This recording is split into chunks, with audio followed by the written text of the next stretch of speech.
good to be speaking to you, Rochita, and welcome once again to Ideas of India. I think सबसे पहले we would love to understand the history of this company that originated in West Bengal और करीब 30 साल से ज़्यादा हो गए हैं that the company has been serving Kolkata and I believe many other cities in Right. India as well. Right.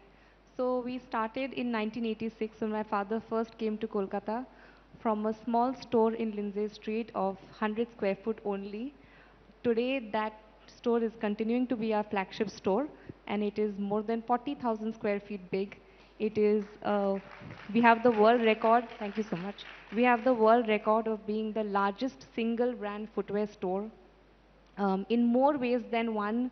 That store has been breaking records for us. The industry average inventory turnover is 202 days. The Lindsay Street store turns over their inventory every 28 days. Wonderful. That is a huge feat. Yes, so we have almost 50 stores in 10 states of India, and hopefully with the blessings of everybody, we'll continue to grow strength to strength. जब इस company की शुरुआत हुई थी आपके पहले store से I believe it was in Lindsay street in Kolkata affordability and you know products for the common man were the focus पर तब से लेकर अब तक थोड़ा प्रीमियम प्रोडक्ट जो है वो भी लोगों को ऑफर किया जा रहा है did you see a difference in what the consumer wanted before you introduce the premium products So my brand Sreeleathers, which is a brand started by my father, continues to focus on durability and affordability. I started my own brand called House of SL in 2018 to focus on the youth because as we all know, we are one of the youngest major economies of all the economies which has a median age from late 30s to 50. Our median age is 28, which is an opportunity for us. If we want to do something for the youth, now is the golden period. Now, as somebody said, Swarn Yug. Now is the time to focus on the youth. And I believe aspiration, we wanted to do something aspirational because that's not something we touched with Sreeleathers. And I didn't want to introduce this in Sreeleathers because we already have such a loyal customer base. So I wanted to do something different, which is why in House of SL, we offer aspirational products, premium products, because I've seen something which is universal. Everybody has a sense of aspiration. Everybody has a special shirt that they don't wear to work 6 days a week. They keep it aside for a special occasion only. This is the reason why I did it. And also I feel that even though somebody's threshold may be different, when we look at brands like Zara, they've done such a good job of positioning differently so that different people perceive it in a different way. Some of us may think that Zara is an affordable brand, which is maybe because we think they're serving high fashion products at high street prices.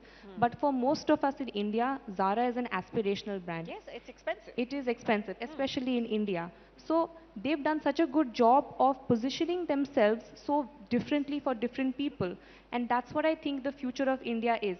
If we can produce produce a brand which has a premium aesthetic, a premium branding, but without the luxury price tag, we're going to reach a lot more diverse consumers than by being a mass brand. This is my personal opinion. and it's a good opinion to have I think and you know हम देखते हैं कि आजकल online sales पर businesses का ज़्यादातर focus रहता है what has been your strategy since you started participating and leading in the business have you focused now more on brick and mortar stores have you been expanding that aspect of the business or is the thrust on serving the nation you know consumers across India Right. through online sales Right.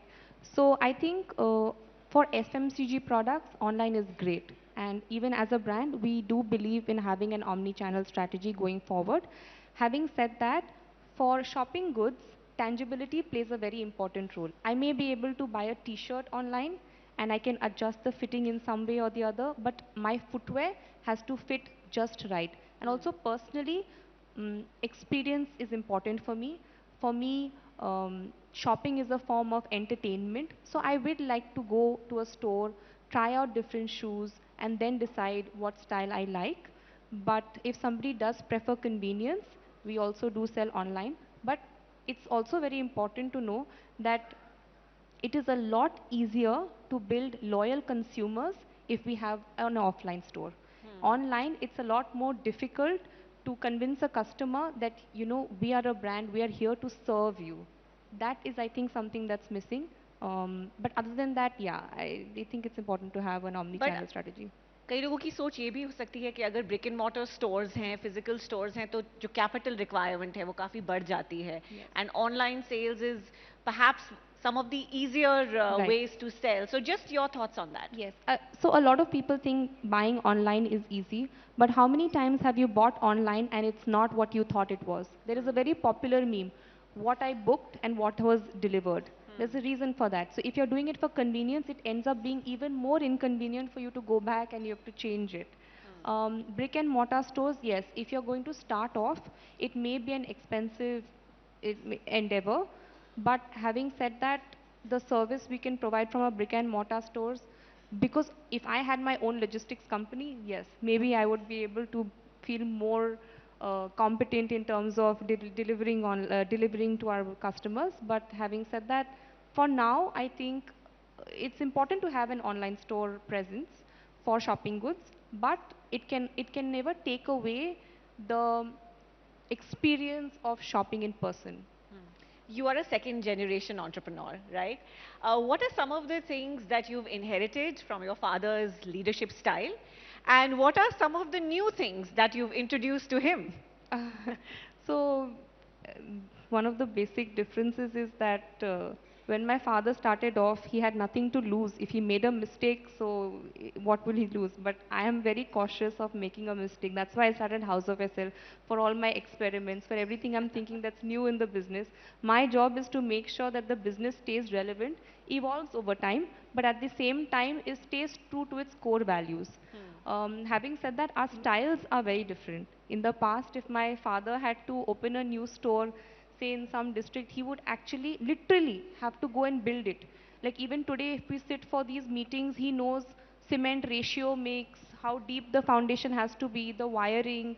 I don't have that kind of knowledge. If I have to start a new store, I sit in my office with my team, and then based on the microeconomics of the district, I decide the financial viability of the project. So styles are very different, but we make it work. We exchange between each other and meet a mid ground. So I love asking, legacy entrepreneurs कि जब differences आते हैं, क्योंकि भारत में legacy businesses हैं, we see second, third, fourth generation entrepreneurs. जब conflict आते हैं between the new generation and the older generation, what is your approach to resolving them? So I'm a completely non-confrontational person. So after a particular point, I will not say anything, and then once the meeting is over, I will call the respected person and I'll have my last word. So I don't do it in front of him. If I have to do something after the meet, I was like, okay, yes, yes, yes, and then after the meeting is over, I call the person. I was like, this is what I actually want. Please make it sure that this is how the deliverables are placed. Right. So, the panel before you, we were discussing manufacturing, and Right. you manufacture your own products. How has that journey been for you? And since you got into the business, are there changes that you've brought to that aspect of the business as well? So we are primarily a trading brand. We don't manufacture Okay. ourselves. We work with a lot of vendors made and make our products in India, but we do have a very close relationship with them, um, which is something that I would have come to towards the end. But I'll just say it, like, if we are the world's largest democracy, if we support our manufacturers by supporting Indian brands who make in India, I think we can be the industrial superpower in the next 10 years. I think that like if we want our factories to be competing with those in the global markets, we need to have smart factories. We need to have predictive maintenance. We need to have automated processes. We need to have real-time monitoring. And these investments are very, very expensive. So in whatever way, if we can support Indian brands, that would be great. Yes, absolutely. And Indian consumers do want Indian brands to scale as well. You're someone who has taken up marketing the Right. company very, very well. Right.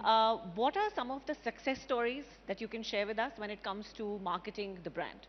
So marketing for Sreeleathers is very, very easy.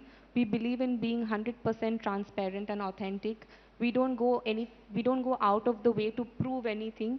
If you see, the most popular way we market our brand is, instead of advertising, so we have a very famous, Sreeleathers is known for, oh wow. So Sreelathers, I didn't know you had this visual. So Sreeleathers is known for Durga Puja. So this is one of the visuals that I'm referring to. You will see it's packed. This is one of the time when we have more than 30,000 people in the store, in our Lindsay Street store. We have uh, more than 5,000 SKUs in the store. So the only marketing, bare bones marketing that we do is we release ads in the newspaper 3 months in advance, because Okay. people are always flocking to the store towards the end of the month, like the month before the festival season. We advertise so that people start coming in earlier. So we release these catalogs. We've not had any celebrity brand ambassador or anything. We just have the product, the price, and the code. People mark these catalogs actually on ABP's newspaper only. You'll see people mark these catalogs and then they stand in queues so that by the time they're in the store, they'll be in and out. Money, it still takes some time, but they want to make sure they expedite that process. So So it's this is fascinating to learn क्योंकि ये cues हम usually देखते हैं कि Apple के store के बाहर लग रही है when a new phone or a watch is being released. Yeah. But it's lovely to hear that happens outside Sreeleather stores as well. Yes, even today. So it's a part of tradition.